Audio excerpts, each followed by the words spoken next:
Hi hello everyone. मैं positivity in life में आपका स्वागत करती हूँ। आज हम इस स्टोरी के माध्यम से ये जानेंगे कि कैसे इस बच्चे ने अपनी सबसे बड़ी कमजोरी को ही अपनी ताकत बना ली और अपनी किस्मत बदल दी। उसने किसकी मदद से ये सब किया और क्या ट्रिक अपनाई, ये जानने के लिए वीडियो के एंड तक बने रहिए। स्टोरी बहुत इंटरेस्टिंग है। शिंचो एक 11 साल का लड़का ताइक्वांडो सीखना चाहता था। अपनी शिक्षा को पूरा करने वह एक जापानी ताइक्वांडो मास्टर के पास गया और उनसे रिक्वेस्ट की कि वे उसे ताइक्वांडो सिखाएं। जापानी ताइक्वांडो मास्टर ने शिंचो को बड़े ही ध्यान से देखा। शिंचो का एक हाथ नहीं था। पूछने पर शिंचो ने बताया कि एक बस एक्सीडेंट में उसने अपना बायां हाथ गंवा दिया है, लेकिन अपनी इस अक्षमता के बावजूद भी वह ताइक्वांडो सीखना चाहता है। ताइक्वांडो सीखने की उसकी जबरदस्त ललक देख ताइक्वांडो मास्टर ने शिंचो को अपना शिष्य बना लिया और उसे ताइक्वांडो सिखाने लगे। शिंचो भी पूरी लगन से ताइक्वांडो सीखने लगा। ताइक्वांडो सीखते सीखते शिंचो को 3 महीने हो गए और इन 3 महीनों में मास्टर ने उसे ताइक्वांडो का केवल एक ही मूव सिखाया। शिंचो अच्छा कर रहा था और उसकी इच्छा थी कि मास्टर उसे और भी मूव सिखाए। एक दिन वो मास्टर के पास जाकर बोला, मास्टर जी, आपने मुझे अब तक ताइक्वांडो का एक ही मूव सिखाया है। आपको नहीं लगता मुझे ताइक्वांडो के और भी मूव्स आने चाहिए? इस पर मास्टर जी बोले, ये केवल एक मूव है जो तुम जानते हो और तुम्हें बस यही पैंतरा जानने की जरूरत है। शिंचो को मास्टर की बात समझ तो नहीं आई, लेकिन उन पर पूरी श्रद्धा के साथ वह ताइक्वांडो का प्रशिक्षण प्राप्त करता रहा।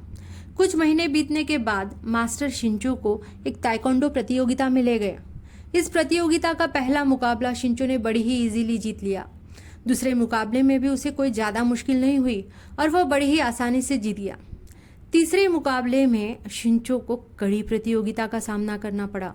इस मुकाबले में उसका प्रतियोगी जोश में आ गया और अपने पैतरों से उसे चकमा देने लगा। तब शिंचो ने वह एकमात्र मूव आजमाया जो उसके मास्टर जी ने उसे सिखाया था। इस एक मूव के सामने उसके प्रतियोगी ने विफलता मान ली, हार मान ली। शिंचो बहुत खुश भी हुआ और बहुत हैरान भी। शिंचो प्रतियोगिता में फाइनल्स में पहुंच चुका था। फाइनल में उसका मुकाबला जिस प्रतियोगी से होना था वह अनुभवी, प्रवीण, मंजा हुआ खिलाड़ी था। शिंचो के लिए वो मुकाबला बहुत टफ होने वाला था। फाइनल में प्रारंभ से ही प्रतियोगी उस पर भारी पड़ गया। एक समय ऐसा भी आया जब रेफरी को लगने लगा कि शिंचो को चोट न लग जाए, इसलिए उसने टाइम आउट का इशारा भी कर दिया। वह मुकाबले को रोकने ही वाला था कि ताइक्वांडो मास्टर ने बीच में आकर उनसे मुकाबला जारी रखने का अनुरोध किया। रेफरी ने मास्टर का अनुरोध मानकर मुकाबला नहीं रोका। जब मुकाबला और आगे बढ़ा तो शिंचो के प्रतियोगी ने एक बड़ी भूल कर दी। शिंचो को एक अच्छा मौका मिल गया और उसने अपना वही एकमात्र मूव आजमाया और कमाल की बात है कि इस एकमात्र मूव ने उसे मैच जिता दिया। शिंचो अपनी पहली ही प्रतियोगिता का विजेता बन चुका था। जब वह मास्टर के साथ वापस लौट रहा था तो वे दोनों प्रतियोगिता के हर मुकाबले और हर मूव की बात कर रहे थे। शिंचो ने मास्टर से पूछा, मास्टर जी, आपको कैसे पता था कि मैं केवल इस मूव के भरोसे ये प्रतियोगिता जीत सकता हूँ? मास्टर ने जवाब दिया, तुम्हारी जीत 2 कारणों से हुई है।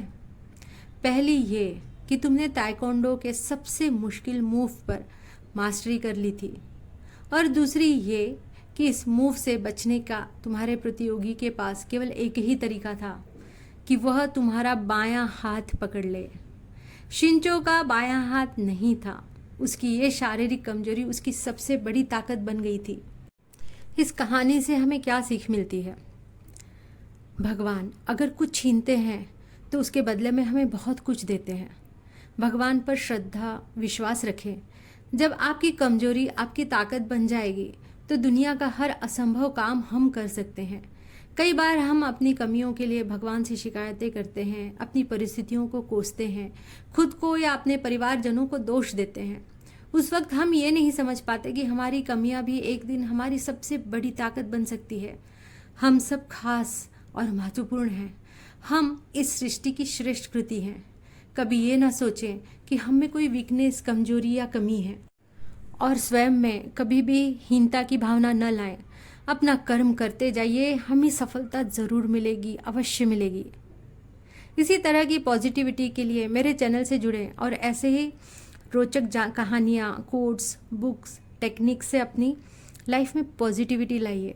Thank you for watching.